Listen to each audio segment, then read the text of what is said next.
The freedom to create Blender का version जो आया हुआ है वो 4.02 आया हुआ है। याद रखें ब्लेंडर प्योरली फ्री सॉफ्टवेयर है जिसमें कोई चार्जेस नहीं है। ब्लेंडर कम्युनिटी है बेसिकली, ये उनकी एक ऑफिशियल वेबसाइट है। मैं आपको एक दफ़ा गो थ्रू करा देता हूँ ताकि आप इधर उधर न भटकते फिरें। ये है, और इसमें सबसे पहले आपने ब्लेंडर डाउनलोड ब्लेंडर पे आपने क्लिक करना है। वो ऑटोमेटिकली वो आपको बताना शुरू कर देगा। अब ये एक पॉपअप तो शुरू हुआ है, लेकिन साथ में आप देख लें कि वो ब्लेंडर ने डाउनलोड करना शुरू कर दिया हुआ है। ये आप डोनेशन के तौर पे अगर कुछ डोनेट कर सकते हैं आप तो वो ज़रूर करें, अदरवाइज़ ब्लेंडर का सॉफ्टवेयर डाउनलोड होना शुरू हो गया हुआ है। ये 318 MB का है और इसको आप प्योरली फ्री डाउनलोड कर सकते हैं।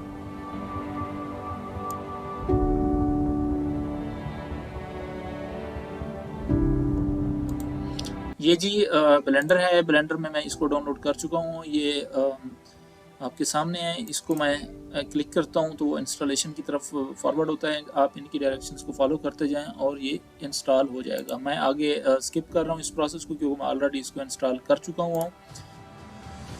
इस तरह का इंटरफेस आपके सामने ओपन होगा। ये ब्लेंडर ओपन हो चुका हुआ है। इसकी डिफरेंट ऊपर देखें तो टैब्स हैं जिनके ऊपर मैं मोड्स हैं बेसिकली ये कि वर्क स्पेसेस के नाम से ये बोली जाती हैं प्रोफेशनली। तो हर टैब का एक अलग से फंक्शन है जिसको डिटेल में मैं आपके साथ आपको समझाऊंगा। लेकिन मीनवाइल मैं आपको वो दो चार चीज़ें हैं जिनमें वो मैं आपको बता दूं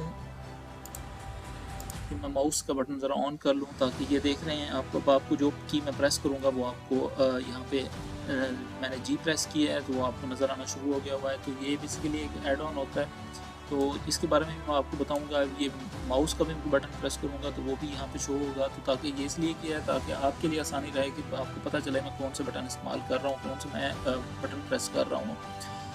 तो सबसे पहला है जैसे हर सॉफ्टवेयर में होता है कि ये फ़ाइल का फंक्शन है कि फ़ाइल के अंदर कुछ चीज़ें आप ओपन कर रहे होते हैं, कुछ सेव कर रहे होते हैं, कुछ इंपोर्ट कर रहे होते हैं, कुछ एक्सपोर्ट कर रहे होते हैं। इसमें से भी हम इंडिविजुअली हर एक चीज़ के बारे में जाएंगे। अभी ये क्योंकि इंट्रोडक्टरी हमारा ट्यूटोरियल है, इसमें मैं आपको इंट्रोडक्शन के तौर पर सारी चीज़ें थोड़ी थोड़ी बस बताऊँगा। उसके बाद हम डिटेल में हर कंपोनेंट को अलग से देख रहे होंगे। ये एडिट का है। एडिट में भी आप अपनी प्रेफरेंसेस में इस सारे सेक्शन में ज़्यादातर हम इस्तेमाल करते होते हैं इसको।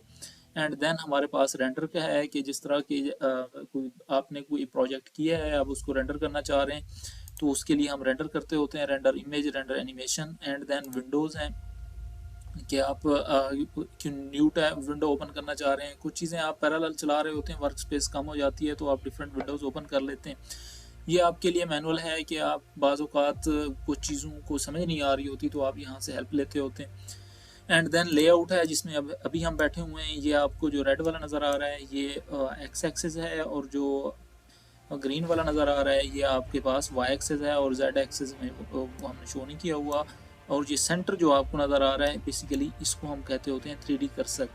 कोई भी चीज़ आप यहाँ पे बनाएंगे डालेंगे तो वो बेसिकली यहीं से ही शुरू होगी। एंड देन है मॉडलिंग। मॉडलिंग के अंदर आप चीज़ों को अपने हिसाब से ये भी एक टैब है और इसके बारे में डिटेल में बात करेंगे। स्कल्पटिंग है, यूवी एडिटिंग है, टेक्सचर पेंट है, शेडिंग है, एनिमेशन है। एनिमेशन जब आप कर रहे हैं तो देन आप किन चीज़ों को लेके चल रहे हैं। देन रेंडरिंग है कि आपके पास जो रेंडर इमेज आ रहा है फाइनल वो किस तरह का है, वो यहाँ से आप देख रहे होते हैं।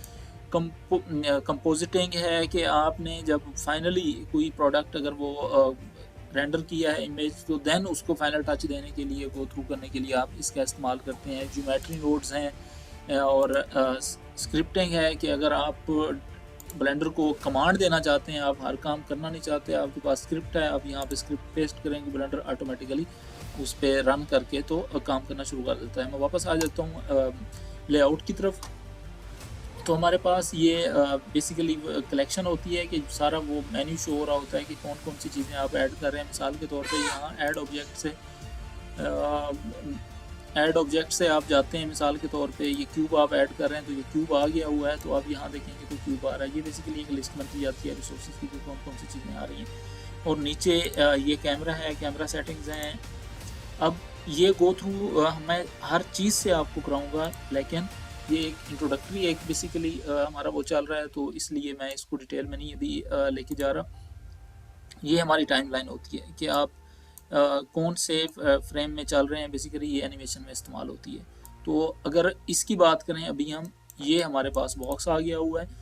अब अगर मैं इसको मूव कराना चाहता हूँ या किसी फेसेस में देखना चाहता हूँ तो मैं 1 प्रेस करता हूँ, 1 प्रेस करूँगा तो वो मुझे फ्रंट दिखाता है, नमपैड।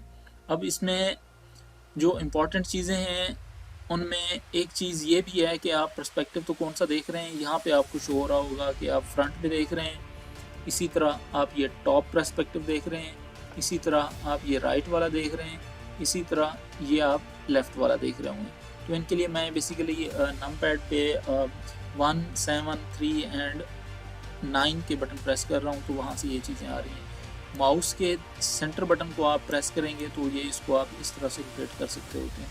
अगर इसी क्यूब को, इसी बॉक्स को आप ग्रैब करके Z एक्सिस पे ऊपर उठाएं तो ये उस तरह उड़ जाता है। अगर सिंपली ग्रैब करके आप उठाएंगे तो वो फ्री मूव करेगा। अगर आप किसी एक्सिस को प्रेस कर देंगे, ग्रैब करने के बाद मैं सपोज Z प्रेस करता हूँ तो ये Z एक्सिस पे सिर्फ मूव हो सकेगा। इसी तरह मैं X करता हूँ तो ये X एक्सिस पे मूव हो सकेगा। इसी तरह अगर मैं Y करता हूँ तो ये Y एक्सिस पे मूव हो सकता है। तो ये बेसिकली आप उसकी मूवमेंट को लॉक कर देते होते हैं। ये ब्लेंडर है, इसकी यहाँ तक आप इसको डाउनलोड करें, और अगली वीडियो में मैं आपको बताने जा रहा हूँ कि इन चीज़ों के साथ आपने कैसे प्ले करना है, कौन सी चीज़ को किस तरह से यूज़ करना है। 1 बाय 1 हम शुरू करेंगे, तो अगली वीडियो में मिलते हैं। Thank you so much.